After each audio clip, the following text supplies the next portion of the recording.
மேலும் இது தொடர்பான கூடுதல் விவரங்களோடு தற்பொழுது இணைப்பில் இருக்கிறார் எமது செய்தியாளர் லக்ஷ்மணன். லக்ஷ்மணன், வணக்கம். தேமுதிக தலைவரும் புகழ்பெற்ற நடிகருமான விஜயகாந்த் தனியார் மருத்துவமனையில் சிகிச்சைக்காக அனுமதிக்கப்பட்டிருந்த சூழலில் உயிரிழந்திருக்கிறார். இது தொடர்பாக மருத்துவமனை அளித்திருக்கும் அறிக்கை குறித்த முழு விவரங்கள் என பதிவு பண்ணுங்க. வணக்கம் பிரீதா. தேமுதிக தலைவர் இன்று காலையானது இந்த கொரோனா சிகிச்சை அளிக்கப்பட்டு வந்த நிலையில் தற்போது அவர் உயிரிழந்துள்ளதாக தற்போது அந்த மியாட் மருத்துவமனை தரப்பில் அறிக்கையானது விடுக்கப்பட்டிருக்கிறது. தொடர்ந்து தேமுதிக தலைவர் விஜயகாந்த் அவர்கள் கடந்த 18ஆம் தேதி இரும்பல், சளி, காய்ச்சல் போன்ற உடல்நலக் குறைவு காரணமாக மியாட் மருத்துவமனை அனுமதிக்கப்பட்டிருந்தார். அவருக்கு அங்க தொடர்ந்து சிகிச்சையானது அளிக்கப்பட்ட வகையில் திடீரென உடல்நலக் குறைவு ஏற்பட்டு நுரையீரல் இருந்தது. அதன் மூலம் மருத்துவ குழுவானது அமைக்கப்பட்டு தொடர்ந்து 10 மருத்துவர்களுக்கு மேலாக அவருக்கு தொடர்ந்து சிகிச்சையானது அளிக்கப்பட்டு வந்தது.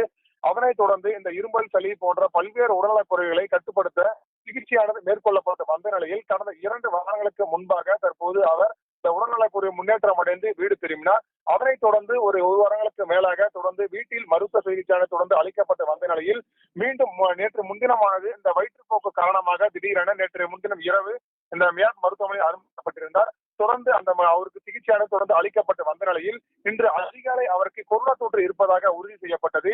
அதனைத் தொடர்ந்து அவருக்கு சிகிச்சை அளிக்கப்பட்ட வந்த நிலையில் தற்போது அவர் உயிரிழந்துள்ளதாக அந்த மருத்துவ அறிக்கை மூலம் தகவல் தெரிவிக்கப்பட்டிருக்கிறது.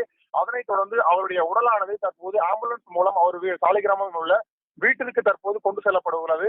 இதுக்கு பிறகு இந்த விஜயகாந்த் உடலானது பொதுமக்கள் பார்வைக்காக அவர் வீட்டில் அல்லது இந்த விஜயகாந்த் தலைமை அலுவலகமாக கோயம்பேட்டில் உள்ள அலுவலகத்தில் வைக்க உள்ளதாக தற்போது தகவல் தெரிவிக்கப்பட்டிருக்கிறது. இன்றும் முழுவதுமே நாளை வரை இந்த பொதுமக்கள் பார்வைக்காக வைக்கப்படும் எனவும் தற்போது தகவல் தெரிவிக்கப்பட்டிருக்கு. பிரீதா, விவரங்களுக்கு நன்றி லக்ஷ்மணன். 2006ஆம் ஆண்டு நடைபெற்ற சட்டமன்ற தேர்தலில் விருத்தாச்சலம் தொகுதியில் எம்எல்ஏவாக வெற்றி பெற்றார் விஜயகாந்த்.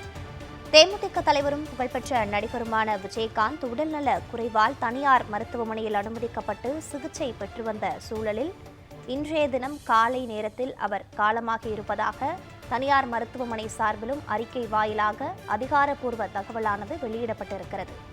முக்கிய செய்தியாக பார்த்து வருகிறோம். 2005ஆம் ஆண்டில் தேமுதிக கட்சியை தொடங்கி தனது அரசியல் பயணத்தை தேமுதிக தலைவர் விஜயகாந்த் தொடங்கினார். அதன் பின்பு 2006ஆம் ஆண்டில் சட்டமன்ற தேர்தலில் விருத்தாச்சலம் தொகுதியில் வெற்றி பெற்று எம்எல்ஏவாக விஜயகாந்த் பதவியேற்றார்.